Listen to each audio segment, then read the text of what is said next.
اعوذ باللہ من الشیطان اللعین الرجیم بسم اللہ الرحمن الرحیم الحمد للہ وکفا وسلام علی عبادہ الذین اصطفیٰ. درود بھیجیے محمد و آلہ محمد.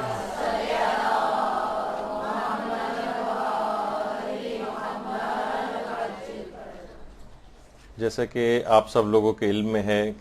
کہ آج زیادہ تر طالبات وہ ہیں کہ جو کہ پہلی بار کوئی کلاس مدرسے میں اٹینڈ کر رہی ہیں، تو اس لحاظ سے ان کو یہ بتانے کی ضرورت ہے کہ علم دین کی جس راہ پر آئی ہیں اس کو حاصل کرنے کے اصول کیا ہیں. لیکن اس سے پہلے یہ بات ضروری ہے کہ ان عظیم ہستیوں کی ولادت کی مبارکباد آپ کی خدمت میں پیش کی جائے کہ جن میں ایک شہر علم ہے. اللہم صل علی محمد.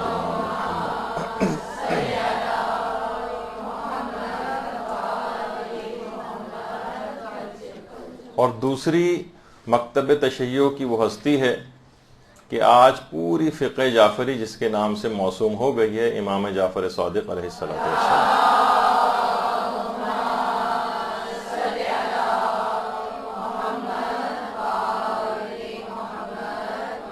اور جس لحاظ سے بھی آپ کو مبارکباد دی جائے وہ کم ہے کہ جس کوچے اور راہ کے اوپر آج آپ نے قدم رکھا ہے، اسی کوچے اور راہ پر انبیاء، ائمہ معصومین اور علماء چلتے رہیں. اب انہی راہوں پر آپ کی بھی قدم پڑیں گے کہ جہاں پر ان عظیم ہستیوں کے قدم چلتے رہیں. دیکھیں، علماء فرماتے ہیں کہ ایک طالب علم اس علمی میراث میں شامل ہو جاتا ہے کہ جو کہ سابقہ انبیاء، جن میں حضرت ابراہیم اور حضرت موسیٰ اور حضرت عیسیٰ اور 1,24,000 انبیاء،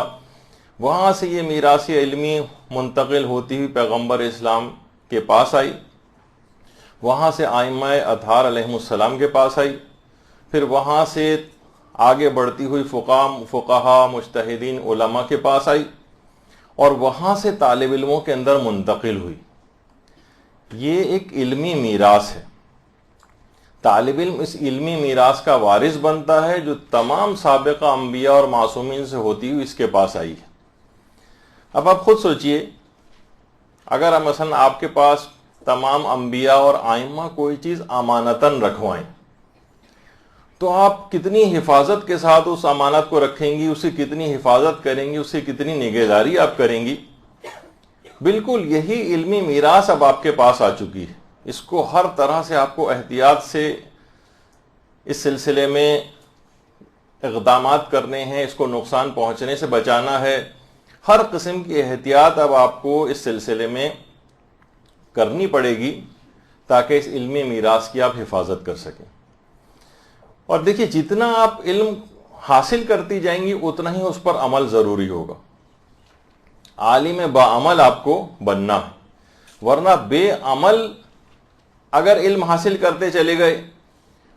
تو حضرت امیر المومنین علیہ الصلوۃ والسلام نے محمد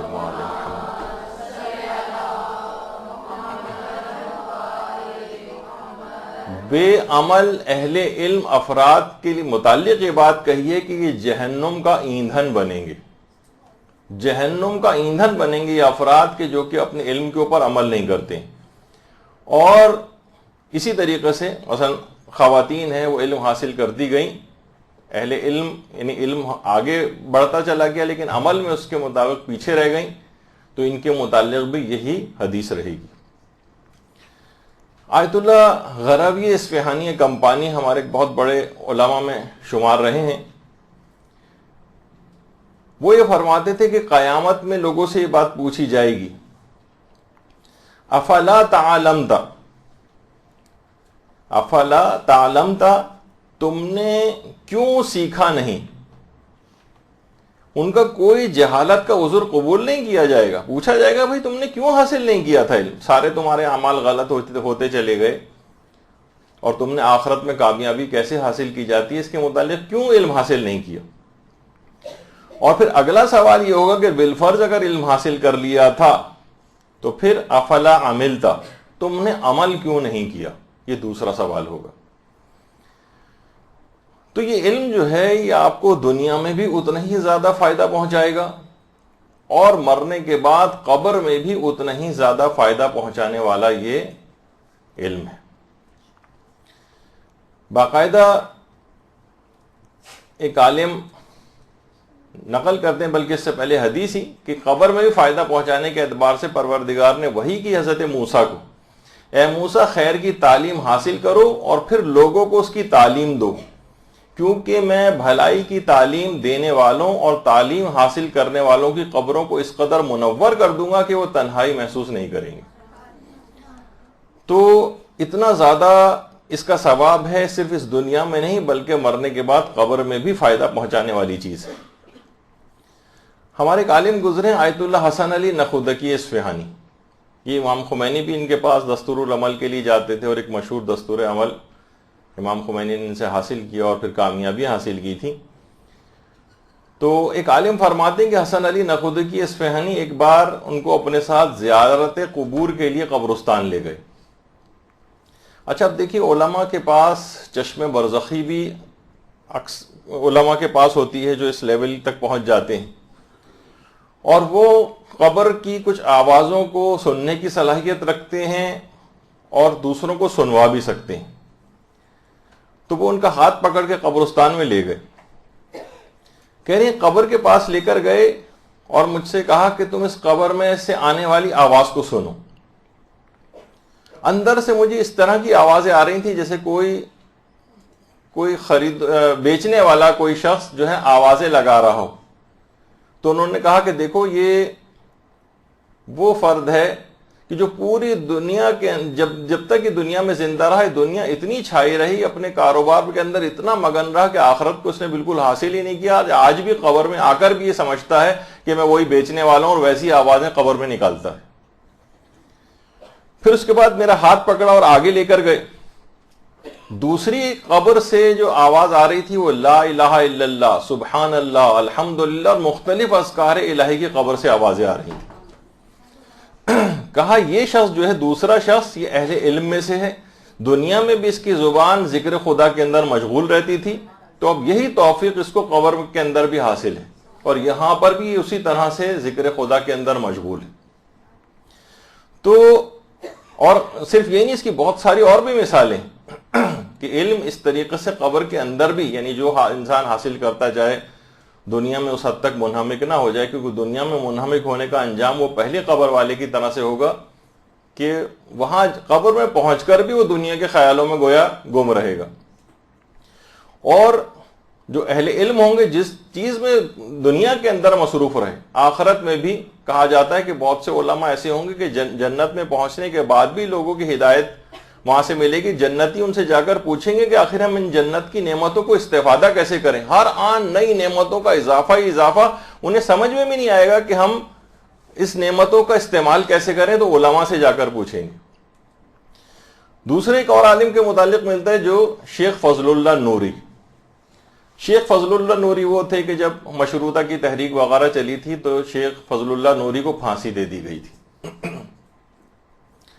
پھانسی دے دی گئی تھی،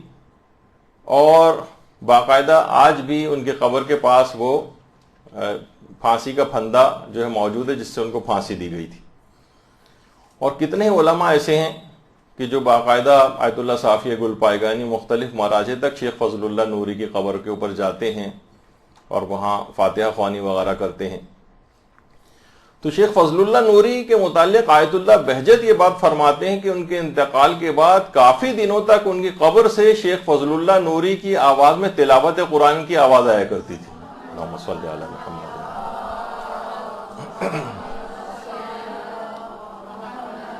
ایک بار اور ذرا بہتر صلوات بھیجیے اس سے۔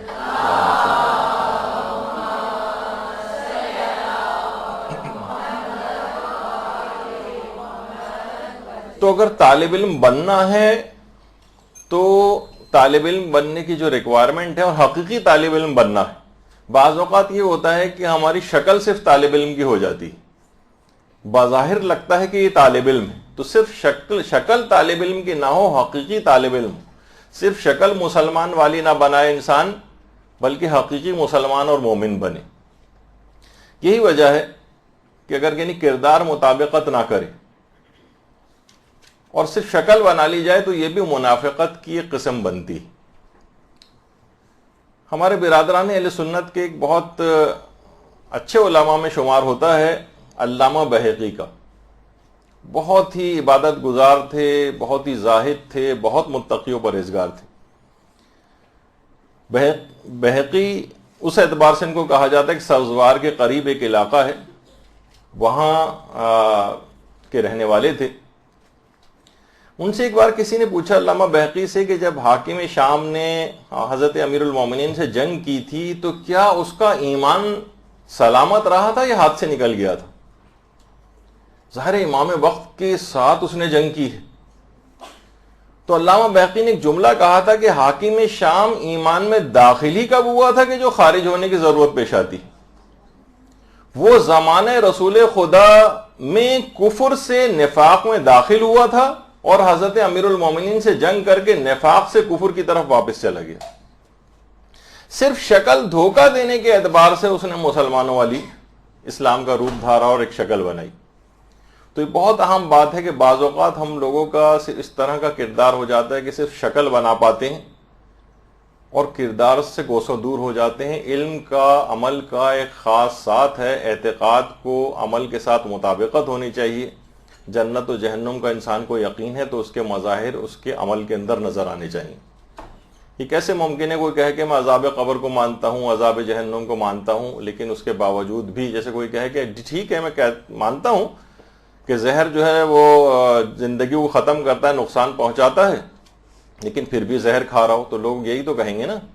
کہ بھائی آپ کا اعتقادی اس کے اوپر نہیں ہے۔ کوئی لاکھ منہ سے کہے کہ میں والدین کی بہت عزت و احترام کرتا ہوں، لیکن والدین کے ساتھ بد کلامی کرے تو اس کا صرف یہ کہنا قبول نہیں کیا جاتا کہ دیکھو کتنے اچھے الفاظ میں کہہ رہا ہے۔ کون سا ایک ٹی وی پروگرام کوئی ماں کے سلسلے میں کبھی آیا کرتا تھا تو اس میں اکثر اداکار حضرات اپنی ماں کی سے بہت زیادہ محبت کا اظہار کرتے تھے، تو جو افراد جانتے تھے وہ کہتے تھے انتہا سے زیادہ اپنی ماں کو ان لوگوں نے پریشان کر کے رکھا، اور یہاں ٹی وی پہ بیٹھ کے مثلا میٹھی میٹھی باتیں کر رہے ہیں اس طرح سے۔ تو یہ اسی طرح سے عملی مظاہر ہماری زندگیوں میں بھی نمودار ہونے لگتے ہیں۔ تو یہ علامہ بہقی جو تھے، بہرحال ان کی بڑی مشہور کتابیں بھی ہیں، سنن کبیر، سنن صغیر، دلائل النبوہ وغیرہ، اس کے اندر انہوں نے بات کہی تھی۔ ایک اہم، کیونکہ ہم رہنما اصول بتا رہے ہیں تو اس کے اندر ایک اہم ترین اصول یہ ہے کہ علم حاصل کرنے کے لیے اپنے زمانے کے امام سے توسل کرنا بہت ضروری ہے۔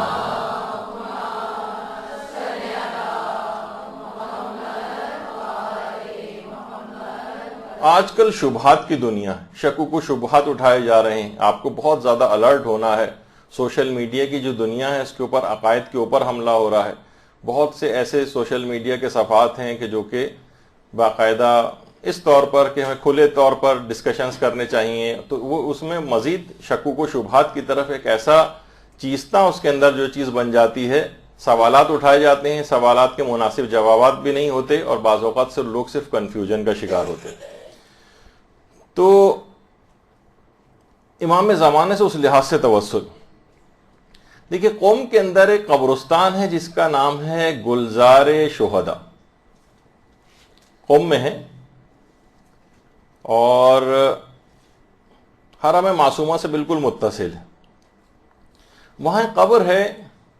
ایک شہید کی، حجت الاسلام شہید سید مجتبیٰ صالحی خنساری۔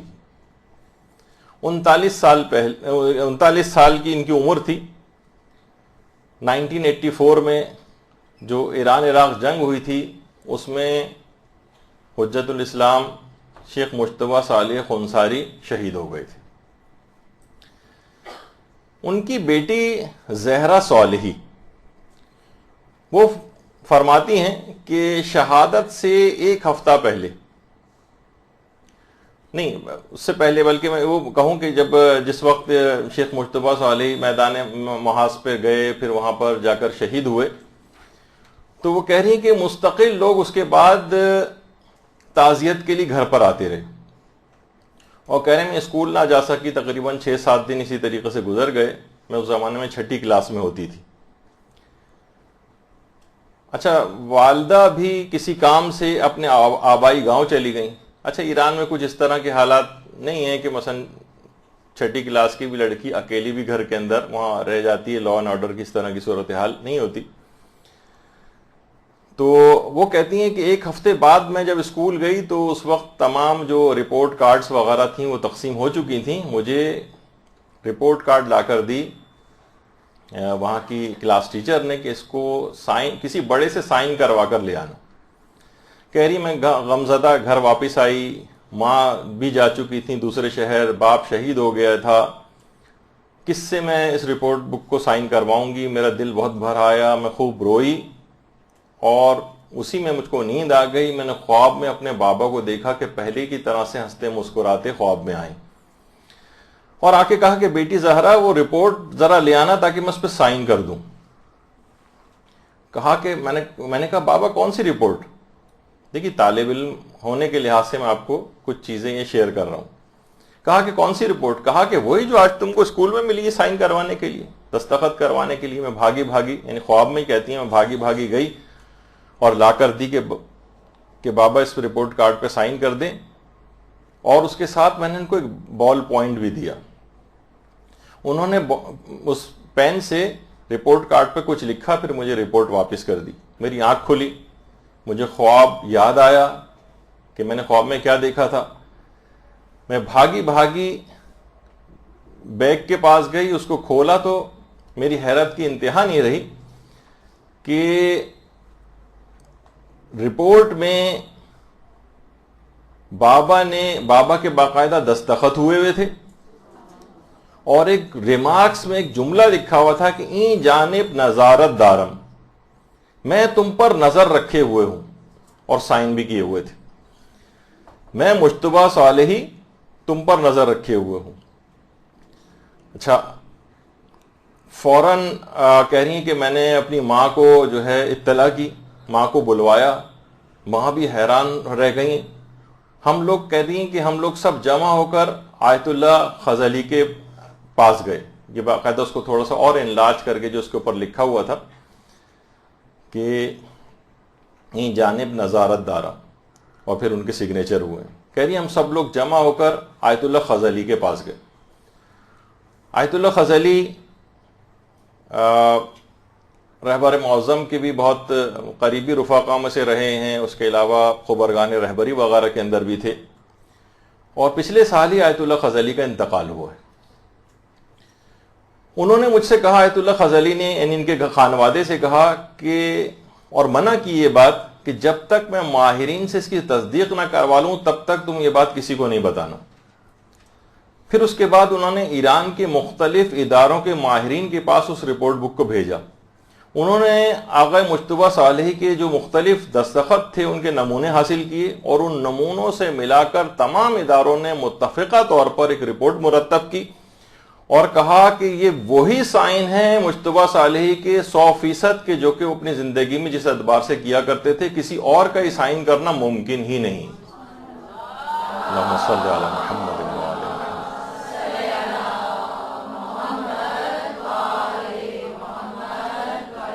حتیٰ کہ ماہرین نے کہا کہ جس بال پوائنٹ کی جو اس میں سیاہی انک ڈلتی ہے، یہ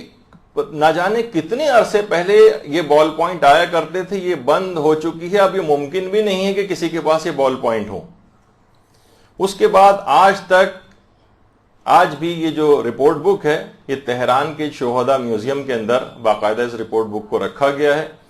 اور اس کو تصدیق کرنے والے ایران کے کتنے ہی ماہرین ہیں، اور آیت اللہ خزعلی کی نگرانی کے اندر اس بات کی تصدیق ہوئی. اور اس کے بعد وہی سہلا جو خاتون معظمہ ہیں زہرا صالحی، وہ آج تک یہ واقعات جو ہے یہ لوگوں کو سناتی ہیں. اچھا، یہ واقعہ آپ کو کیوں سنایا گیا؟ اس وجہ سے سنایا گیا جس سے پہلے ہم بات کر رہے تھے کہ آپ تعلیم دین کے لیے امام زمانہ علیہ السلام سے توسل کریں.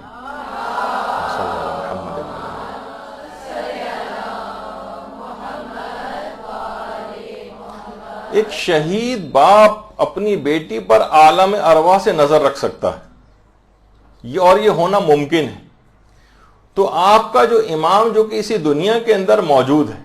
آپ کے اعمال اس کی بارگاہ میں پیش کیے جاتے ہیں۔ آیت اللہ بہجت فرماتے تھے کہ ابھی کوئی لفظ ہمارے منہ سے نکلتا نہیں اور امام زمانہ کی خدمت میں پہنچ جاتا۔ تو آپ اپنے حصول علم کے سلسلے میں اپنے زمانے کے امام کو اپنے اوپر ناظر مقرر کریں کہ مولا آپ میرے تمام علم دین حاصل کرنے کے لیے جو میں اس راہ پر آئے ہوں، آپ میری نگرانی کو قبول کر لیجیے۔ جب ایک شہید اپنی بیٹی کے اوپر ایک ناظر ہو سکتا ہے اور اللہ کی طرف سے کسی بھی اعتبار سے اس کو کوئی کرامت کے طور پر کوئی طاقت اس کو دی جا سکتی ہے، اور بھی بہت ساری روایت ایسی ہیں کہ عالم ارواح سے عالم برزخ سے والدین بھی اپنی اولادوں کے لیے دعائیں کرتے ہیں۔ تو کیسے ممکن ہے کہ امام ہمارا اس دنیا کے اندر موجود ہو اور وہ ہمارے اعمال سے مطلع بھی ہوتا ہو تو اس کو ہم اپنے اوپر ناظر مقرر کر لیں؟ اور خصوصیت کے ساتھ یہ بات کہی جاتی ہے، مثلا کبھی بھی آپ کوئی کتاب اٹھائیں، کوئی کاپی اٹھائیں، تو کم سے کم ہر دفعہ توسل کا ایک طریقہ یہ ہوگا کہ آپ امام زمانہ علیہ السلام کے لیے ایک درود پڑھ لیا کریں۔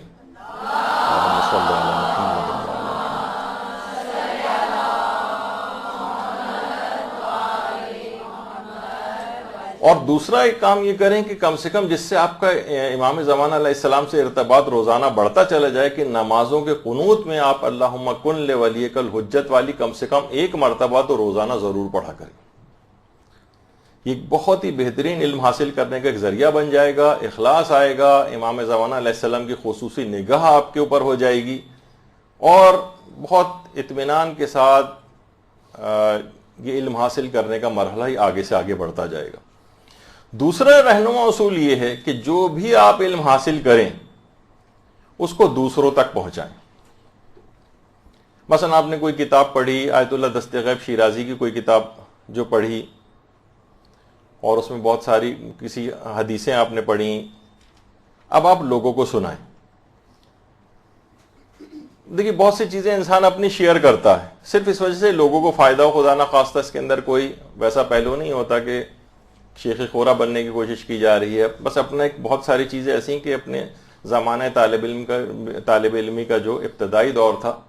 مجھے اچھی طرح یاد ہے کہ جب مولانا صادق حسن صاحب قبلہ سے پڑھنے کے لیے جاتے تھے، انٹرمیڈیٹ یا اس کے قریب کا زمانہ تھا، کہ ان سے جو بھی درس میں سنتے تھے اس کو خوب اس کی پریکٹس کرتے تھے۔ 1 گھنٹہ تقریباً بس کا سفر ہوتا تھا کہ ہم گھر واپس آتے تھے، تو اس سفر میں ہی اس 1 گھنٹے کے دوران کاپی سے پورا ریوائز کرتا ہوا آتا تھا۔ صرف اس وجہ سے اپنی ایک چیز شیئر کر رہا ہوں کہ آپ کو بھی اس سے فائدہ ہو، کوئی وقت ضائع نہ کریں، مثلا کوئی وقت ضائع نہ ہو جائے آپ کا، اس لحاظ سے اس کو چیز بتائی جا رہی ہے کہ مثلا وین کے اندر بھی آپ بیٹھ کر جا رہی ہیں تو آپ اس وقت کو بھی ضائع نہ کریں۔ اس کے بعد مغرب کی نماز کے بعد مسجد خیر العمل جو ہماری انچولی میں ہی ہے، یہاں پر نمازیوں کا ایک چھوٹا سا گروپ اور دوستوں کا بیٹھ جایا کرتا تھا، اور جو کچھ اس دن سن کر آتا تھا وہاں بیٹھ کے دیگر لوگوں کو سنا دیا کرتا تھا۔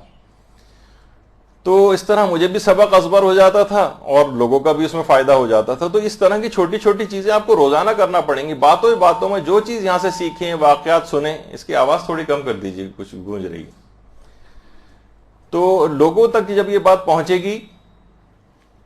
تو لوگوں کا بھی بھلا ہوگا اور آپ کا بھی ہوگا۔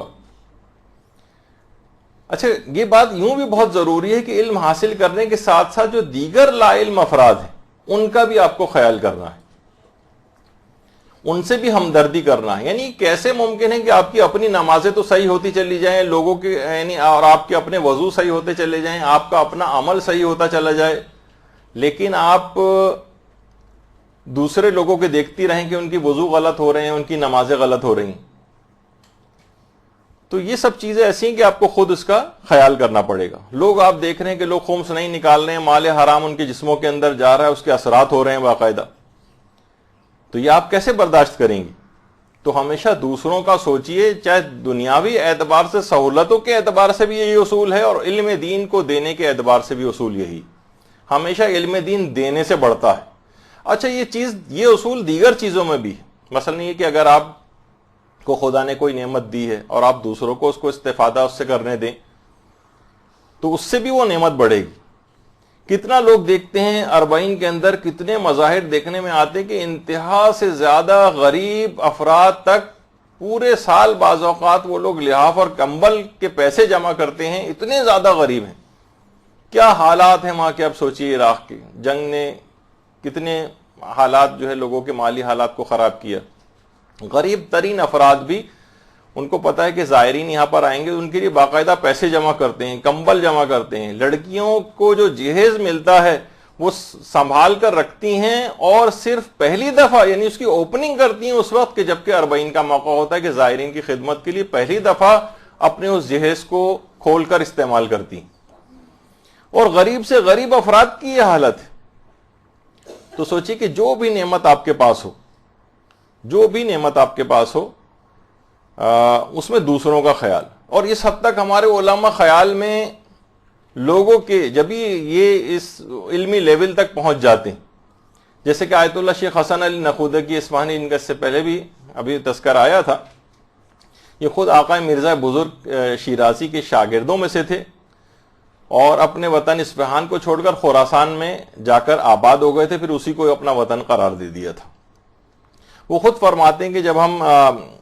نجف میں زیر تعلیم تھے اور طالب علمی وغیرہ کا دور تھا، تو نجف سے کوفہ جاتے تھے۔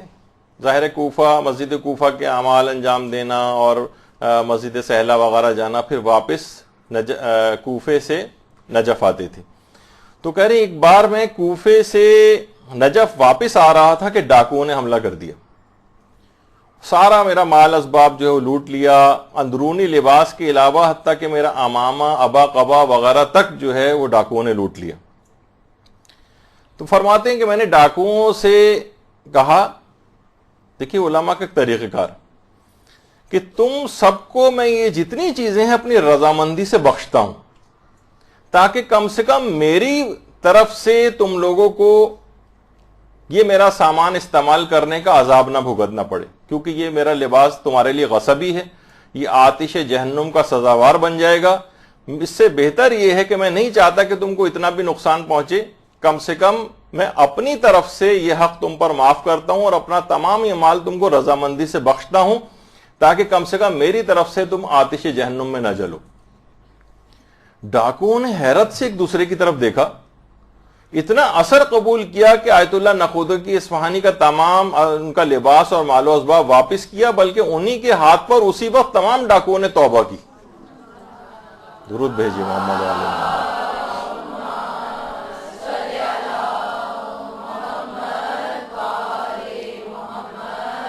عام افراد کا اتنا زیادہ خیال، حتیٰ کہ ڈاکوؤں کا خیال، اور پھر آپ نے دیکھا کہ اس کا نتیجہ کیا نکلا کہ تو وہ تمام ڈاکو تائب ہو گئے انہی کے ہاتھ پر۔ تو لوگوں کا اس انداز سے خیال کرنا ہے، تب علم کے اندر آگے بڑھیں گے۔ اور باقاعدہ اس واقعے کو یکصد داستان خواندنی جو کہ آیت اللہ سید محمد شیرازی کی لکھی ہوئی کتاب ہے، اس کے اندر بھی یہ واقعہ ملے گا۔ اور بھی واقعات ہیں، یہ تو پھر بھی انسانوں کی بات تھی۔ آیت اللہ سید محمد باقر شفتی وہ خود فرماتے ہیں کہ ایک دفعہ میں بازار سے کچھ گوشت لے کر آ رہا تھا، بہت معمولی سا گوشت، یعنی جتنا ایک وقت میں کھایا جاتا ہے، بہت ہی کم مقدار تھی۔ تو میں نے دیکھا کہ کتا بہت ہی حسرت کے ساتھ اس گوشت کو دیکھ رہا ہے، شدید بھوکا تھا۔ اچھا دیکھیے، آئمہ کی سیرت میں بھی یہ بات ہے کہ کوئی جانور دیکھ رہا ہوتا تھا تو پہلے آئمہ ہمارے اس جانور کے سامنے اس کھانے کو رکھ دیا کرتے تھے تاکہ وہ دیکھتا نہ رہے۔ کہہ رہے مجھے بھی اس کی بھوک دیکھی نہیں گئی، گوشت بہت کم تھا، سارا گوشت ہی اس کتے کے سامنے رکھ دیا۔ شدید بھوکا تھا وہ، سب گوشت کھا گیا، اور وہ دن آقا باقر شفتی نے پورا دن بھوکے رہ کر گزارا۔ اور فرماتے ہیں کیونکہ اس جانور کی احتیاج اور ضرورت مجھ سے بھی زیادہ تھی۔ اچھا، یہ واقعہ آیت اللہ بہجت نے سنایا، آیت اللہ باقر شفتی کا یہ واقعہ۔ اس گوشت کو کھلانے کے، اس بھوکے کتے کو گوشت کھلانے کے بعد آقا باقر شفتی فرماتے ہیں کہ علم و معرفت کے کتنے ہی دروازے مجھ پر کھلتے چلے گئے، تو آپ نے دیکھا کہ نہ صرف یہ کہ کسی لوگوں کی ہر وقت اس کو بہبودی کا خیال، لوگوں کی اصلاح کا خیال، لوگوں کی ضروریات کا خیال، حتیٰ کہ جانور تک کی ضرورت کو اگر انسان اخلاص نیت کے ساتھ پورا کر دے تو علم اور معرفت کے دروازے اس کے اوپر کھلتے چلے جاتے ہیں. تو ایک رہنما اصول یہ علم حاصل کرنے کا یہ بھی بنائیے کہ جو علم حاصل کریں دوسروں تک پہنچائیں.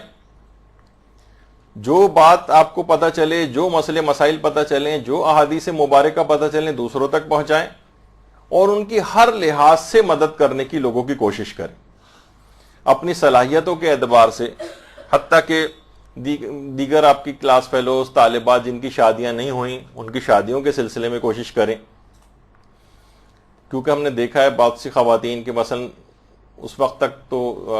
دعائیں اور وہ چل رہی ہوتی ہیں، جب اپنی شادی ہو جاتی ہے اس کے بعد سب دیگر اپنی کلاس فیلوز اور ان کو بھلا دیتی ہیں کہ ان کے لیے بھی انسان کچھ کوشش کرے. ان کے لیے بھی خاندان بڑھ جاتے ہیں، دوسرے خاندانوں میں جانا ہوتا ہے، ان کے لیے اور زیادہ مواقع ان کے پاس ہوتے ہیں کہ وہ اس سلسلے میں کارآمد ہو سکتی ہیں. لیکن وہ اپنے اس طرح سے جا کر مصروف ہو جاتی ہیں کہ خود غرضی کی زندگی گزارنے لگتی ہیں کہ جیسے کوئی اپنے اس وقت کو بھول جاتی ہیں کہ جب ان تمام مشکلات کا خود شکار تھی. تو یہ سب چیزیں ایسی ہیں کہ یہ تمام چیزیں لوگوں کا خیال کرنے میں شامل ہیں، جس کے اندر شادی وغیرہ کا بھی مسئلہ. اور اتنی اہم بات ہے یہ علم حاصل کرنے کے اعتبار سے اس کا اتنا زیادہ قوی تعلق ہے کہ آیت اللہ بروجردی، آیت اللہ سید حسین بروجردی، وہ فرماتے ہیں کہ جس وقت میں بروجرد میں تھا تو میں نے وہاں پر ایک خواب دیکھا تھا کہ تمام علماء، صالحین، زاہدین کا ایک مجمع ہے اور درمیان میں ان کے جناب رسول خدا صلی اللہ علیہ وآلہ وسلم موجود ہے. صلی اللہ علیہ وسلم.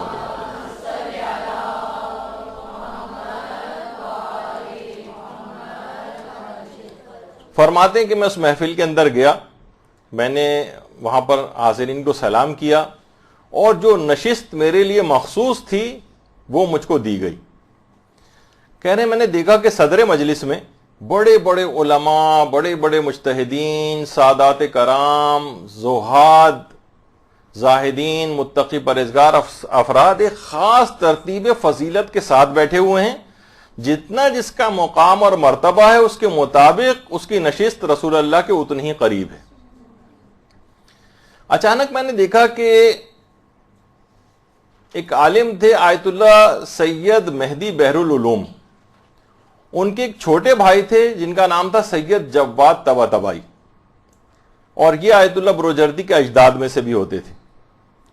میں نے یہ دیکھا کہ ان کی نشست بڑے بڑے علماء سے بھی زیادہ رسول اللہ کے قریب ہے. اچھا میں نے خواب ہی میں آیت اللہ بروجردی فرماتے ہیں کہ میں اپنے دماغ میں یہ سوچ رہا تھا کہ سید جواد طباطبائی تو ان بڑے بڑے علماء سے علم میں بہت کمتر ہیں، ان سے زیادہ عالم تو نہیں ہے جو کہ پیغمبر اسلام سے جن کی نشست تھوڑی سی دور ہے. تو آخر سید جواد طباطبائی کو یہ فضیلت کیوں حاصل ہوئی کہ پیغمبر اسلام کی اتنی قریب نشست ان کو دی گئی؟ کہہ رہے ہیں ابھی میں یہ سوچ ہی رہا تھا کہ فضا میں پیغمبر اسلام کی آواز مبارک گونجی اور کہا کہ سید جواد لوگوں کی خدمت اور ان کے کام آنے میں سب سے زیادہ کوشش کرنے والا ہے، اس وجہ سے مجھ سے زیادہ قریب ہے. درود بھیجیے محمد علیہ.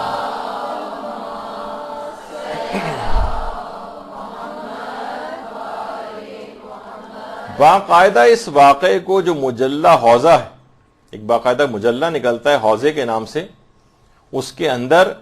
سید اسماعیل علوی طباطبائی نے جہاں شرح حالات زندگی آیت اللہ بروجردی لکھے ہیں وہاں ان کا ایک خواب نقل کیا ہے. اور اس کے علاوہ جو ایک کتاب لکھی گئی ہے، بہت مشہور کتاب ہے جس کے کئی والیوم ہیں، غالباً 4، مردان علم در میدان عمل، اس کی بھی جو چوتھا والیوم ہے، چوتھی جلد ہے، اس کے اندر یہ واقعہ اور یہ خواب آیت اللہ سید حسین بروجردی کا نقل کیا گیا ہے. تو آپ نے دیکھا کہ پیغمبر اسلام کے بھی زیادہ قریب، یعنی اگرچہ بڑے بڑے علماء اور موجود تھے لیکن سید جواد طباطبائی لوگوں کے کام آنے میں ان سے بھی زیادہ کوشش کرنے والے تھے، تو پیغمبر کے اور زیادہ قریب ان کو نشست دی گئی اور ان کا مقام اور مرتبہ زیادہ بڑا ہو گیا. بعض اوقات یہ ہوتا ہے نا کہ انسان علم تو حاصل کرتا چلا جاتا ہے، اس کے اندر اپنے بہتری آتی جاتی ہے، لیکن اب لوگوں کو زیادہ اتنا مدد نہیں کرتا. تو اس میں یہ والا پہلو بھی دماغ میں رکھیں کہ ہر اعتبار سے لوگوں کی مدد کرنی ہے، جس کے اندر علمی مدد بھی شامل ہے، جس کے اندر فزیکل مدد بھی شامل ہے، مالی مدد بھی شامل ہے، شادیوں کے سلسلے میں مدد بھی شامل ہے۔ ہر وہ چیز جس کی لوگوں کو احتیاج ہو، آپ خدمت کے طور پر اس کو انجام دیں، آگے بڑھیں، پھر دیکھیں کہ علم اور معرفت کے کتنے درجے حاصل ہوتے چلے جائیں گے اور اتنا ہی معصومین کے قریب ہوتی چلی جائیں گی۔ اور مکمل اخلاص ہونا چاہیے۔ ادھر یہ بھی اس لحاظ سے اس کو بڑھانے کی کوشش کرنی چاہیے کہ ذرا بس یہ نہیں کہ علمی بڑائی کو حاصل کرنے کے لیے، شہرت پسندی کے لیے خدا نخواستہ کوئی غرور کا دخل نہ آ جائے، کیونکہ جیسے جیسے علم بڑھتا چلا جاتا ہے انسان مغرور ہوتا چلا جاتا ہے، ہر وقت دوسروں کی چھوٹی چھوٹی باتوں کو پکڑے گا، چھوٹی چھوٹی چیزوں کو پکڑے گا کہ میرا علم زیادہ بڑھ گیا ہے، اب فلاں فلاں کو جو ہے اس میں گرفت کی جائے اس کی۔ تو صرف اللہ کے لیے اپنی ذات کو بہتر بنائیں، اپنی آخرت کو سنوارنے کے اعتبار سے، اور اس کے بعد پھر تبلیغ بھی اس کے ساتھ ساتھ کریں۔ ہمارے علماء میں شیخ جواد تبریزی یہ خود فرماتے تھے کہ میں قلم کو ہاتھ میں اٹھاتے وقت بھی قربتاً الی اللہ کی نیت کرتا ہوں، صرف قلم کو ہاتھ میں اٹھانے کے لیے۔ پھر فرماتے ہیں کہ پھر کاغذ پر جب میں قلم کو چلاتا ہوں اس وقت بھی قربتاً الی اللہ کی نیت کرتا ہوں، یعنی دماغ میں ہر وقت یہ رہتا ہے کہ میں یہ کام رضائے الہی کے لیے کر رہا ہوں۔ حتیٰ کے لیے شیخ جواد تبریزی کے فرماتے تھے جب میں درس کے لیے کرسی پر بیٹھتا ہوں تب بھی یہی نیت ہوتی۔ حتیٰ کہ شیخ جواد تبریزی جس وقت استفتاحات کے جوابات وغیرہ لکھواتے تھے اور لوگوں کے سوالات کے جواب دیتے تھے تو کہتے ہیں ہر موقع پر خدا خدا اور صرف خدا، مکمل اخلاص، کہ کہیں سے بھی کوئی ایسی نیت نہ ہو کہ اپنی علمی بڑائی، اپنی علمی برتری، ہر وقت خدا کو اپنے اوپر حاضر و ناظر سمجھنا کہ ہر وقت خدا ہمارے تمام اعمال کو دیکھ رہا ہے اور اس کی نیت سے ان تمام اعمال کو انجام دینا۔ حتیٰ کہ اس حد تک محتاط تھے کہ شیخ جواد تبریزی کے پاس ایک عالم آئے ہوئے تھے، شیخ مرتضی منصوری۔ انہوں نے ایک دفعہ کہ کہا کہ شیخ جواد تبریزی جو ہے وہ بیمار تھے، آخری ایام میں کہا کہ آج میں ممبر پہ جا کر آپ کے لیے دعا کرواؤں گا۔ فوراً روک دیا، خیر نیاز نیست، ہرگز ضرورت نہیں ہے اس کی کوئی، یہ ممبر فقط حضرت امیر، حضرت زہرا اور سید شباب اہل الجنہ اور اہل بیت علیہم السلام سے مخصوص ہے۔ اللہم صلی علی محمد۔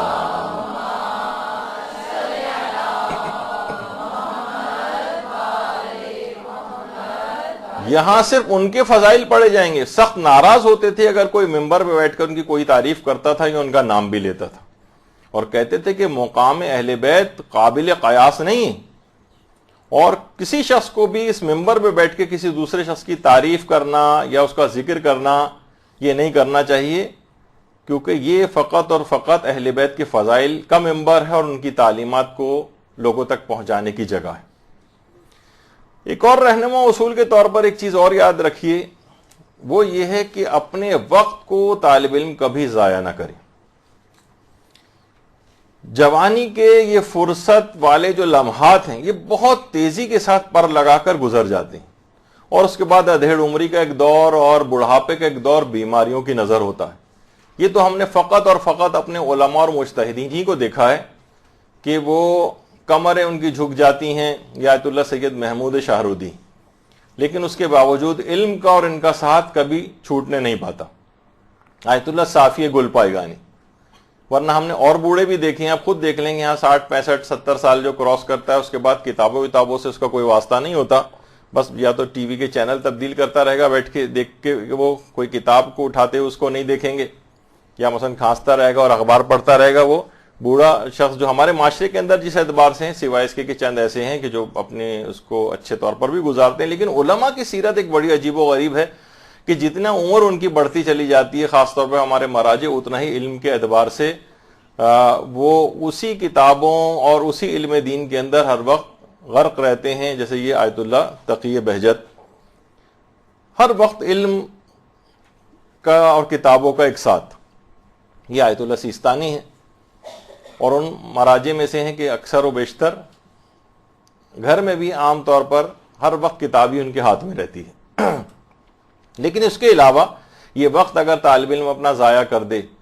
اور جوانی کا وقت جو کہ تیز رفتاری کے ساتھ گزر جاتا ہے، اس کے بعد ادھیڑ عمری کے اندر ایک سے ایک مرض لگنے شروع ہو جاتے ہیں، اور اس کے بعد پھر بڑھاپا آ جاتا ہے، اس کے اپنے سنگین مسائل ہوتے ہیں، تو اس وقت کو صحیح طور پر استعمال کر لے اور اس کو ضائع نہ کرے. اور اس کے لیے کوشش یہ کریں کہ سہیلیوں کے سلسلے میں بہت آپ کو احتیاط کی ضرورت ہے، فرینڈز وغیرہ بنانے میں، کہ جو بھی آپ کی سہیلی ہو، چاہے وہ عمر میں آپ سے بڑی ہی کیوں نہ ہو، اس کو اور ہم فکر ہو آپ کی، تو اس کو آپ اپنا دوست جو ہے وہ بنا لیں، اس کے تجربات سے بھی فائدہ اٹھائیں، اس کے علم سے بھی فائدہ اٹھائیں. مجھے بھی اچھی طرح یاد ہے کہ بہت سی چیزوں شیئر کرنے کے اعتبار سے صرف یہ کہ میری کوشش یہ ہوتی تھی کہ میں اپنی سی ایک کلاس جو یہ آگے کی کلاسز والے ہیں ان سے دوستیاں زیادہ کیا کرتا تھا بنسبت اپنے جو کلاس فیلوز ہمارے ہوتے تھے. کوشش یہ ہوتی تھی تاکہ، اور دینی اعتبار سے ایک ہوتا تھا کہ اچھا یہ ان سے مجھے کوئی استفادہ ہو سکتا ہے، تو باقاعدہ ان کے گھروں پہ بھی جایا کرتا تھا، ان سے ایک دینی لحاظ سے اپنا ہو تاکہ ان کے علم اور تجربات زیادہ سے زیادہ حاصل کیے جا سکیں. بہت فائدہ اٹھایا. کتنے ہم آپ کے جو یہاں پر اساتذہ آتے ہیں، اس زمانے میں جو ہے وہ جب ہم مولانا صادق صاحب سے پڑھنے جاتے تھے، مولانا عامر یاسوبی ہماری کلاس میں ہوتے تھے، مولانا نادر صادقی کلاس میں ہوتے تھے، مولانا رضا روحانی بھی کلاس میں ہوتے تھے. ٹھیک ہے، یہ لوگ پھر علم میں بہت آگے نکلتے چلے گئے، یاران تیز گام نے منزل کو جا لیا اور ہم محو نالہ جرس سے کاروا رہے. تو بہرحال یہاں پر لیکن یہ کہ بہرحال ابھی تک ان سے بہت اچھا جو ہے وہ تعلق ہے، اور ایک بہرحال ایک فخر کا سا احساس ہوتا ہے کہ کبھی ہم ان کے ساتھ بھی جو ہے وہ طلب علم کے لیے بیٹھے. تو اس سے فرق نہیں پڑتا ہے، یعنی آپ کوشش کریں کہ اپنی ایسی سہیلیاں بنائیں، ایسے فرینڈز بنائیں جو آپ کے وقت کو ضائع کرنے والے نہ ہوں. اور ایک چیز اور بھی ہے جو کہ آگے چل کر یہ کام آئے گی آپ کو، کہ ابتدائی تعلیم کو حاصل کرنے کے ساتھ ساتھ کوئی ایک ٹارگٹ ایسا رکھیں کہ اپنے ذوق علمی کے مطابق کوئی موضوعاتی مہارت بھی حاصل کریں. عمومی تو آپ کو حاصل کرنے ہیں سارے علوم ہی، لیکن کوئی ایک موضوعاتی مہارت، مثلا عورتوں کے مخصوص ایام کے جو فقہی مسائل ہیں، اس میں ڈھونڈے سے بھی ہمیں خواتین نایاب ہیں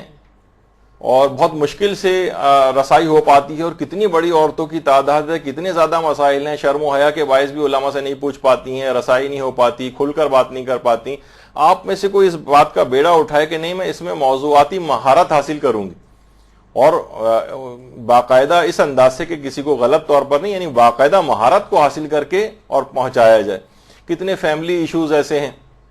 اس میں آپ موضوعاتی مہارت کو جو حاصل کر سکتی ہیں. کوئی وضو کے مسائل میں مہارت حاصل کر لے، کوئی نمازوں کے مسائل میں کر لے، کوئی حجاب اور پردے کے مسائل کے اندر کر لے. اتنی تفصیلی، اتنی زیادہ چیزیں اس کے اندر آتی جا رہی ہیں کہ اس طرح کی مسائل یا گھریلو زندگی کے متعلق اب عام طور پر یہ ہو گیا آج کل ہر وقت لوگوں کے ہاتھوں میں یہ موبائل فون آنے لگے، اچٹتی پچٹتی سی معلومات، فیس بک پہ کوئی چیز پڑھ لی، ایک پوسٹ وہاں سے پڑھ لی، ایک چیز وہاں سے پڑھ لی. اس سے کوئی خاطر ٹھیک ہے کچھ نہ کچھ فائدہ ہوتا ہے، لیکن جس اعتبار سے باقاعدہ علم دین کے اندر ایک مہارت حاصل کرنا وہ اس کا ایک خاص طریقہ کار ہے.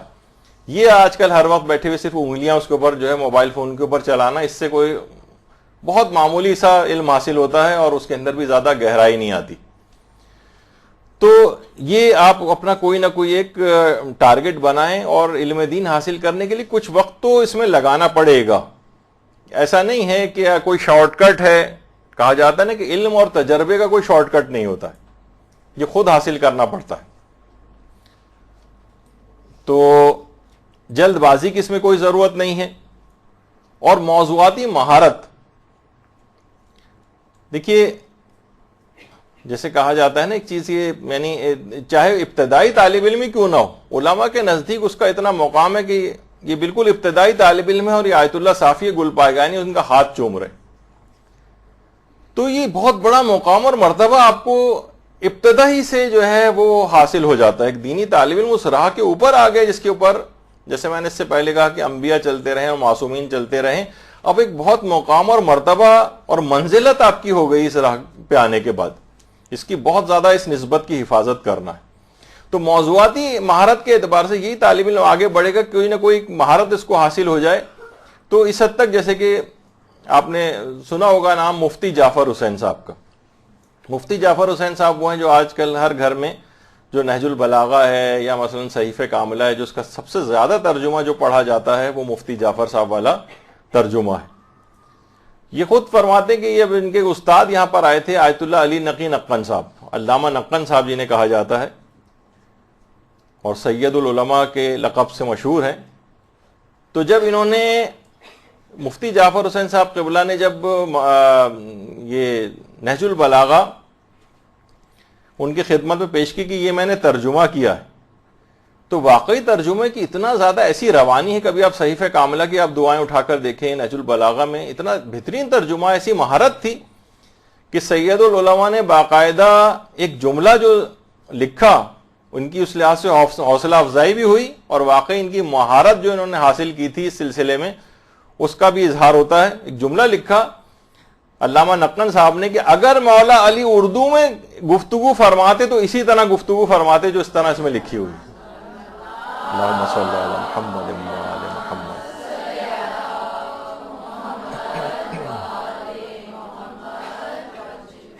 تو یہ ایک بات ہوئی کہ آئندہ کے لحاظ سے ایک ٹارگٹ ہونا چاہیے، اور جو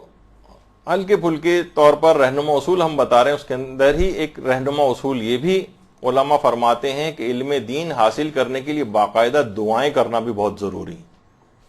صرف یہ نہیں کہ آپ نے کہا کہ ٹھیک ہے میں علم حاصل کر ہی رہی ہوں، کتابیں پڑھ رہی ہوں، نہیں، مستقل دعا کی بھی ضرورت ہے. باقاعدہ جو بات اب میں آپ کو بتانے جا رہا ہوں یہ روضۃ الجنات جو کہ آغا خنساری کی کتاب ہے اس کے اندر بھی یہ بات موجود ہے، اور قصص العلماء جو مرزا تنکابینی کی ہے اس کے اندر بھی یہ بات موجود ہے. اور اس کے جو گواہ ہیں وہ سید مہدی بحر العلوم اور سید محمد جواد عاملی جو کہ صاحب مفتاح الکرامہ کے نام سے مشہور ہیں. ان دونوں کے حوالے سے ان کتابوں کے اندر یہ بات موجود ہے کہ آیت اللہ شیخ جعفر آل کشف الغطا، جن کی کتاب کشف الغطا ہے، شیخ جعفر آل کاشف الغطا، ان کے متعلق علماء فرماتے ہیں کہ جس وقت یہ خانہ کعبہ کی زیارت کے لیے تشریف لے گئے شیخ جعفر، وہاں جا کر ایک تو یہ ہوتا ہے نا کہ عام طور پر مشہور بھی ہے لوگوں کے اندر، ویسے وہ ہر بار خانہ کعبہ کو جب بھی زیارت کی جائے اور جو دعا مانگی جائے وہ انشاءاللہ ضرور قبول ہوتی. تو کہہ رہے ہیں جس وقت ان کی خانہ کعبہ پر پہلی نگاہ پڑی تو انہوں نے ایک دعا کی تھی کہ پروردگارہ میرے خاندان اور اولادوں کو فقیہ بنا. تو پروردگار نے ان کی علم دین کی اس تڑپ کو دیکھ کر ان کی اس دعا کو قبول کیا، اور پھر ان کے پورے خاندان بعد تک سے لے کر آج تک جو ہے علماء کا ایک سلسلہ ان کے خاندان کے اندر جاری و ساری. اچھا، ہمارے ہاں بھی بہت سے سارے لوگ جب بچہ پیدا ہونے لگتا ہے اور پیدائش کے بعد دعا کرتے ہیں کہ میں اس کو عالم بناؤں گا، میں اس کو مجتہد بناؤں گا، لیکن جیسے جیسے وہ بچہ بڑھتا چلا جاتا ہے اور آگے بڑھتا جاتا ہے، وہ عمر اس کی جیسے جیسے آگے بڑھتی ہے تو اپنی اس دعا سے والدین دستبردار ہوتے چلے جاتے ہیں، اور بالآخر وہ اسی دنیا کے جھمیلوں کے اندر وہ بچہ بھی چلا جاتا ہے. اس کو پھر اس کے بعد ٹریک بھی دینا ضروری ہوتا ہے، پھر خاص اسٹائل سے اسی بچے کو علم دین کے اعتبار سے آگے بھی بڑھانا ہوتا ہے، اس کے لیے خاص پلاننگ کرنا پڑتی. آیت اللہ شیخ جعفر آل کشف الغطا جو تھے، انہی کی اولادوں میں سے پھر شیخ محمد حسین آل کشف الغطا جیسا فقیہ بھی آیا ان کی اس دعا کے نتیجے میں. اور پھر اس شیخ محمد حسین آل کشف الغطا ان کے خود شاگردوں کے اندر آیت اللہ محسن الحکیم ان کے شاگرد بنے، آغا شیخ محمد جواد مغنیہ جو درمیان میں بیٹھے ہوئے ہیں وہ ان کے شاگرد بنے، اور برابر میں آیت اللہ باقر الصدر تھے اس وقت، اور یہ آیت اللہ شہید قاضی طباطبائی، یہ ان کے شاگردوں میں پورا ایک سلسلہ اس لحاظ سے چلتا ہے. یعنی علم دین کے ساتھ ساتھ توسل معصومین یہ بہت زیادہ ضروری ہے علم دین کو حاصل کرنے کے لیے. اتنا زیادہ ضروری ہے کہ جو کتاب ایک لکھی گئی ہے کرامات مانوی کے نام سے، اس میں حاج آقا باقری فرماتے ہیں کہ جو کہ آیت اللہ ہادی میلانی کے شاگردوں میں سے تھے، کہ ایک دفعہ میں آیت اللہ ہادی میلانی کی خدمت میں گیا تو انہوں نے مجھ سے ایک درخواست کی کہ مجلس کے لیے جب بھی تم ممبر پر جاؤ تو مجھے اس مجلس میں سے 40 نوجوانوں کا انتخاب کر کے میرے پاس لے کر آؤ. میں نے کہا کہ میں بہت ہی متعجب ہوا کہ سمجھ میں نہیں آیا کہ 40 نوجوانوں کو بلانے کا مقصد کیا ہے. بہرحال میں نے ان کے حکم کی تعمیل کی اور 40 نوجوانوں کو لے کے آیت اللہ ہادی میلانی کے پاس گیا. آیت اللہ ہادی میلانی کمرے میں تھے، کہا ایک ایک کر کے نوجوان کو اندر بھیجتے رہو. کہہ رہے ہیں ایک نوجوان اندر جاتا، جب واپس آتا تو آنکھوں سے آنسو جاری ہیں، سسکیاں لیتے ہوئے باہر نکلتا. پھر دوسرا جوان اندر جاتا، یہاں تک کہ جب آدھے جوان چلے گئے تو مجھ سے رہا نہیں گیا اور میں دروازہ کھول کے اندر آ گیا. تو اندر آیا تو میں نے دیکھا کہ کفن استاد آیت اللہ ہادی میلانی کے سامنے رکھا ہوا ہے، اور استاد کچھ مصائب جو ہے وہ پڑھتے ہیں اور امام حسین کو یاد کرتے ہیں. طالب علم کی اس نوجوان کی آنکھوں سے آنسو جاری ہوتے ہیں، اپنے کفن سے اس کے آنسوؤں کو صاف کرتے ہیں، اور اس کے بعد ایک ایک کر کے طالب علموں کو اور وہ نوجوانوں کو بلاتے ہیں اپنے پاس، اور ان سب کے آنسوؤں کو اس کفن کے اندر جذب کرتے ہیں. تو میں نے کہا آغا آپ ایک مرجع ہیں، آپ کو اس کی کیا ضرورت ہے؟ تو آیت اللہ ہادی میلانی کہنے لگے جو چیز آخرت میں سب سے زیادہ کام آئے گی وہ یہی توسل اور گریہ امام حسین علیہ السلام. اللہم صلی علی محمد.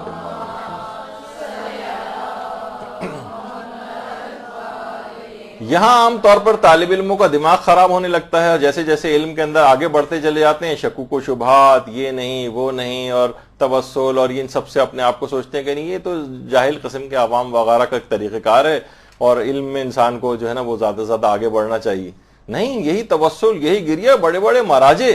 اب صرف اسی بات کو اگر ایکسپلین کرنا چاہیں تو پورا ایک درس علماء کے حوالے سے ہو سکتا ہے کہ وہ حسرتیں کرتے ہیں کہ کاش ہم ایک ذکر امام حسین کرنے والے ہوتے، کاش ہم ساری زندگی گریہ کرنے والے ہوتے. اپنے اس علم کو ایک طرف رکھ کر صرف گریہ اور توسل کو اتنا زیادہ اپنی زندگیوں میں آگے بڑھاتے، اور وہ بھی ظاہر اس مقام تک علم کے ذریعے پہنچے، ان کے اندر کوئی ایک دوسرے سے تقابل نہیں ہے بلکہ تعاون ہے. اچھا، اب ایک بات اس میں اور کہ طالب علم جتنا زیادہ ذرائع علم کا احترام کرے گا، علم کے ذرائع کا، کتابوں کا احترام، حتیٰ کہ آپ کے پینسل پین ہے اس کا احترام، اٹھا کے جیسے پین آپ نے اوپر کے نیچے پھینک دیا، نہیں، یہ ذرائع علم ہے، ان کا بڑا احترام کی ضرورت ہے. کتابیں ایسی لے جا کے ڈال دیں زمین پر، جس بیگ میں کتابیں تھیں آپ نے بیگ ایسی زمین پہ زور سے پھینک دیا نیچے. ہر وہ طریقہ کار جس سے علم کا اکرام ہو آپ کو حاصل کرنا، اس سے علم حاصل ہوتا ہے. ابھی جن کی ذکر ہو رہا تھا آیت اللہ شیخ جواد تبریزی، یہ اس کا شدت سے قائل تھے کہ ذرائع علم کا بہت زیادہ احترام کرنا چاہیے. ان سے باقاعدہ پوچھا بھی گیا کہ آج کل کے طالب علموں کی عجیب حالت ہے، کتابوں کا کوئی احترام نہیں کرتے، کتابوں کے مثلا اوپر چائے کے کپ کے نشانات بنے ہوئے ہوتے ہیں، اور ان ایسے افراد کے لیے آپ کیا نصیحت کریں گے، ایسے طالب علموں کے لیے؟ تو آقا شیخ جواد تبریزی فرماتے ہیں، نے اس وقت فرمایا کہ دو طرح کی کتابوں کا تو خاص طور پر احترام لازم ہے. دو طرح کی کتابیں، اس میں نمبر ایک ہے فقہ کی کتابیں، بہت زیادہ احترام کی ضرورت ہے دیگر تمام کتابوں سے بھی زیادہ، اور دوسری احادیث معصومین پر مشتمل کتابیں. یہ کہتے، اچھا جملہ دیکھیے آیت اللہ شیخ جواد تبریزی کا، فرماتے تھے ان دو کتابوں کا ہاتھوں میں اٹھانا ہاتھوں کو آتش جہنم سے آزاد کرانا ہے. یہ طالب علم کے ہاتھ میں رہنی چاہیے، یعنی فقہ کی کتابیں، احادیث کی کتابیں. اور خود یعنی اس لحاظ سے اگر آپ کہیں تو یہ توضیح المسائل وہ آپ کے ہاتھ میں ہونی چاہیے، اور اخلاقیات اور احادیث پر مشتمل کتابیں اب کتنی بھی ہو سکتی ہیں. تو میں نے مثال کے طور پر جو احادیث پر مشتمل کتابیں میزان حکمت، اس کی کتنی 8 جلدیں تو کم سے کم اردو ترجمہ ہو چکی، یہ ہر موضوعاتی اعتبار سے حدیثیں. تو یہ دو کتابیں علی الخصوص کہتے تھے اس کا احترام بہت لازم ہے. اور خود شیخ جواد تبریزی، ایک تو وسائل الشیعہ احادیث کی کتابیں وسائل الشیعہ ان کے ہاتھ میں ہر وقت رہتی تھی، اور ایک آیت اللہ سید محمد کاظم یزدی طباطبائی کی کتاب العروۃ الوثقی جو فقہ کی کتاب تھی، فقہ کی کتاب ہے، وہ ان کے ہاتھ میں ہر وقت رہتی تھی. کبھی کسی کتاب کو زور سے زمین پر رکھا نہیں، کبھی حتیٰ کہ میز کے اوپر بھی کبھی زور سے کتاب کو نہیں رکھتے تھے. اتنا احترام کے قائل تھے کہ شیخ جواد تبریزی کے بیٹے یہ فرماتے ہیں کہ کبھی حتیٰ کہ ہم نے اپنے والد کو لیٹ کر کوئی کتاب پڑھتے ہوئے بھی نہیں دیکھا، ہمیشہ 2 زانوں ہو کر یا 4 زانوں بیٹھ کر جو ہے کتاب کا مطالعہ کرتے تھے. اتنا احترام میں علم کے قائل تھے، کتابوں کے بھی احترام کے. تو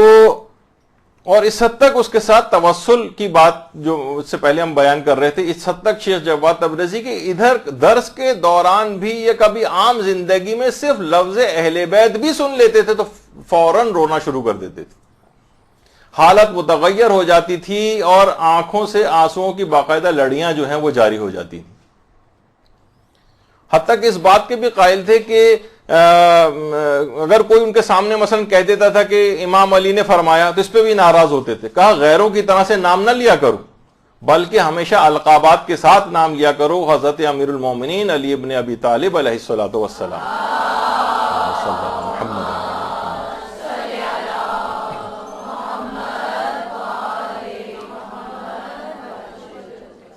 اچھا، اب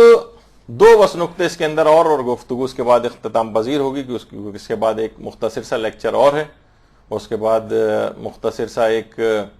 میلاد ہوگا، اور اس کے بعد جو اسناد وغیرہ جو تقسیم ہوں گی، جو بھی آخری کورس ہوا ہے ان کا ایک رزلٹ بھی اناؤنس ہوگا.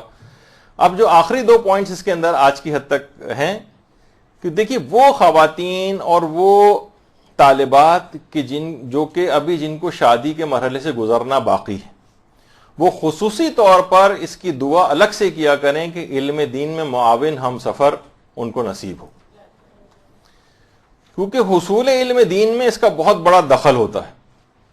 تعاون کرنے والا شوہر ہو، تعاون کرنے والی بیوی ہو تو یہ سفر آسانی کے ساتھ طے ہوتا ہے. اگر وہ تعاون نہ کریں، ان میں سے کوئی بھی ایک خراب ہو جائے تو اچھے اچھے پڑھنے لکھنے والے طالب علم اور طالبات وہ عزو معطل بن کے رہ جاتے ہیں. غلط جگہوں پر شادی ہو جائے تو انتہائی مشکلات کا بعد میں سامنا کرنا پڑتا ہے. آیت اللہ حسین بروجردی جن کا ابھی اس سے پہلے ذکر ہوا تھا، یہ خود فرماتے ہیں کہ جب میں طالب علم تھا اور اصفہان میں زیر تعلیم تھا، اور اس سے بھی اور پہلے جب اور جوان تھے، تو کہہ رہے تھے کہ اصفہان میں اس وجہ سے گیا تھا کہ اس زمانے میں اصفہان کے جو اساتذہ تھے وہ بہت کم نظیر تھے، یعنی بہت ہی ایکسیپشنل، بہت ہی بڑے بڑے علماء اس زمانے میں اصفہان میں تھے. آیت اللہ ابراہیم کلباسی تھے، اور آیت اللہ سید باقر درجائی تھے، اور آقا حکیم قشقائی تھے جو اس زمانے میں بہت بڑے بڑے علماء میں. اس کے علاوہ حکیم بزرگ ملا محمد کاشانی جو آخوند کاشی کے نام سے مشہور تھے، یہ اس زمانے میں اصفہان کے بہت بڑے علماء میں ان سب افراد کا شمار ہوتا تھا. اور میں ہر وقت ان اساتذہ کی خدمت میں حاضر رہ کر علم حاصل کرتا تھا، اور میں عاشق اساتذہ تھا، یعنی جتنے استاد تھے میں حد سے زیادہ ان کی خدمت میں رہ کے علم حاصل کرتا تھا، اور علم مسلسل حاصل کرتا جا رہا تھا. یہاں تک کہ ایک دن میرے والد کا خط میرے پاس آ گیا. کہا بیٹا حسین، بروجرد واپس آ جاؤ، تمہاری شادی کے انتظامات مکمل ہو چکے ہیں. میرے پیروں تلے گویا زمین نکل گئی. ابھی بہت علم حاصل کرنا باقی تھا، بہت کچھ ابھی علم کے لحاظ سے میرے پلاننگ میں چیزیں تھیں، لیکن اب کیا کرتا. بہرحال میں نے ایک جواباً اپنے والد کو ایک خط لکھا اور کہا کہ پدر بزرگوار، ابھی مجھے شادی سے معاف فرمائیں اور مجھے اجازت دیں کہ میں اپنے علم دین کے سلسلے کو جاری رکھوں. والد تک خط پہنچا اور وہاں سے پھر فوراً ہی خط کا جواب آیا دوبارہ کہ کیا تم نے قرآن میں یہ آیت نہیں پڑھی وَبِالْوَالِدَيْنِ احسانًا؟ بات یاد رکھو کہ اگر والد کی بات پر تم نے دھیان نہیں دیا تو علم دین حاصل کرنے میں رکاوٹ آ جائے گی. اچھا، یہاں ان طالبات کو ابھی بات کو روک کر میں کہوں کہ وہ طالبات سوچئے جو گھروں میں والدین کے ساتھ زبان چلاتی ہیں، زور زور سے چیخ چیخ کر بات کرتی ہیں، ان کے عزت و احترام میں کمی کرتی ہیں، وہ ظاہر ہے آپ نے دیکھا جب معاشرے کے اندر کوئی ابھر کے نکل کے بھی نہیں آتا، علم دین میں بڑے مقام پہ بھی نہیں جاتا. آیت اللہ بروجردی کہتے ہیں جیسے ہی میرے والد نے یہ لکھا کہ کیا تم نے قرآن میں یہ آیت نہیں پڑھی اور اگر تم نے والد کی بات نہیں مانی تو علم دین حاصل کرنے میں رکاوٹ آ جائے گی، میں بلا فاصلہ بروجرد بھاگا گیا. بہرحال وہاں شادی ہوئی. اس کے بعد شادی کے بعد والد نے کہا اب تمہیں جہاں جانا چاہو چلے جاؤ. تو کہتے ہیں کہ آیت اللہ بروجردی یہ بات فرماتے ہیں کہ والد نے وہ جو اقدام کیا تھا اور ایک ایسی خاتون میرے لیے تلاش کی تھی جو آج میں جو یہ بروجردی بن کر یہاں بیٹھا ہوا ہوں. آیت اللہ بروجردی کہتے تھے، اور یہ جو مقام مرجعیت تک میں پہنچا ہوں، قم میں معصوم قم میں آیت اللہ بروجردی جس طرح سے درس وغیرہ دیا کرتے تھے بیٹھ کر، جو یہ مقام مرجعیت تک پہنچا ہوں یہ اس خانم کی وجہ سے ہے جو میرے والد نے میرے لیے تلاش کی تھی. اور اس لحاظ سے اس دعا کو کبھی فراموش نہ کریں. اور وہ خواتین کی جن کی شادیاں ہو گئی ہیں اور ان کے شوہر اس اعتبار سے معاون نہیں ہے اس سلسلے میں، ان کو چاہیے کہ اپنے شوہروں کی تربیت کرنے کی کوشش کریں، حکمت سے ان کو راضی کریں،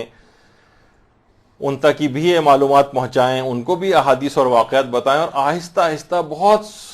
سلو طریقے سے، بہت غیر محسوس انداز میں ان کو تبدیل کرنے کی کوشش کریں۔ یہاں یہ ہوتا ہے کہ فوراً اوور نائٹ کوئی بالکل تبدیلی لانے کی ان میں فکر کی جاتی ہے، جس سے معاملات اور خراب ہو جاتے ہیں۔ بہت حکمت کے ساتھ ایسے افراد کے ساتھ ڈیل کیا جاتا ہے۔ اور آخری بات اس کے اندر یہ کہ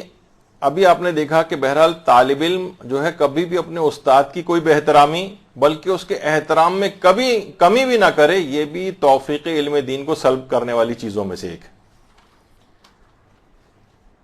روایات میں بھی کہ جس نے ایک حرف بھی تم کو سکھایا اس نے گویا اپنا غلام تمہیں بنا لیا، اس کا ایک حق آ جاتا ہے۔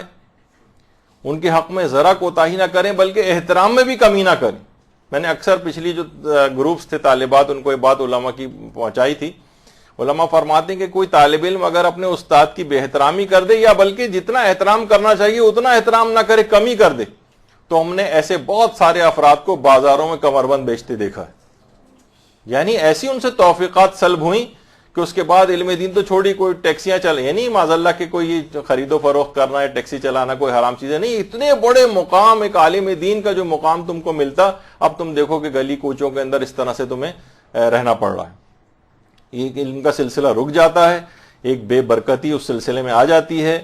اور استاد کا کر کبھی غمگین ہو جائے تو علم دین کا یہ سلسلہ، اور کتنے ذہین طالب علم بھی خواہ کیوں نہ ہو، کتنے ذہین طالب علم ایسے ہیں کہ بہت ذہین تھے لیکن استاد کی کوئی نہ کوئی بے احترامی کی آج نسین منسیہ ہو گئے، کہیں دور دور تک علم دین کے حوالے سے کہیں ان کا نام بھی سننے میں نہیں آتا، حالانکہ اتنے زیادہ ذہین ہوا کرتے تھے۔ اس کے مقابلے میں وہ طالب علم جو اتنے زیادہ ذہین نہ ہوں لیکن استاد کا احترام کرتے ہیں، وہ پھر بھی دین کے ساتھ وابستہ رہ کے دین کی کسی نہ کسی انداز سے خدمت کرتے رہتے ہیں۔ تو بہرحال دماغ میں رکھیے، اچھا کوئی بھی آپ کو یہ سب چیزیں اپنے اندر خود پیدا کرنا پڑیں گی علم دین کرنے کے لیے، کوئی کسی کو زبردستی جبر کر کے نہیں پڑھا سکتا ہے علم دین۔ وہ والا طور طریقہ تو یہاں پہ مدارس کا بہرحال اس انداز سے نہیں ہے کہ جو کہ عام طور پر لوگوں کو دیکھنے میں آتا ہے کہ اس انداز سے کوئی بہت زیادہ سختی کر کے کسی کو جو ہے وہ علم دین حاصل یا عام دنیاوی طور پر بھی کوئی شخص کسی دوسرے کو پڑھا سکتا ہے۔ تو بہرحال آپ کو خود سے علم دین حاصل کرنا ہے، اور خود اس علم دین کو حاصل کرنے کے جتنے بھی نقصانات ہیں ان کا علم حاصل کر کے اس کو نقصان پہنچنے سے بچانا ہے۔ وہ نسبت جو انبیاء 1,24,000 انبیاء سے ہوتی ہوئی ائمہ معصومین کے اندر پہنچی، پیغمبر اسلام سے ہوتی ہوئی پھر آگے علماء اور فقہاء میں آئی، اور وہاں سے ہوتی ہوئی ایک ابتدائی دینی طالب علم کے اندر وہ میراث علمی پہنچتی ہے، اس کی حفاظت کا اہتمام بہت زیادہ شدت کے ساتھ کرنا لازم ہے۔ انشاءاللہ جیسے جیسے آپ کی گفتگو ہماری آگے کی بڑھے گی، اس کے اندر نئے نئے موضوعات کا انتخاب کر کے آپ کی خدمت میں مزید حاضر ہوں گے، اور اس کے بعد فوراً بعد ہی دوسری کلاس ہے، وہ مختصر سی ہے، اور اس کے بعد پھر اگلا پروگرام ہے۔ وصلی اللہ علی محمد وآلہ الطیبین الطاہرین۔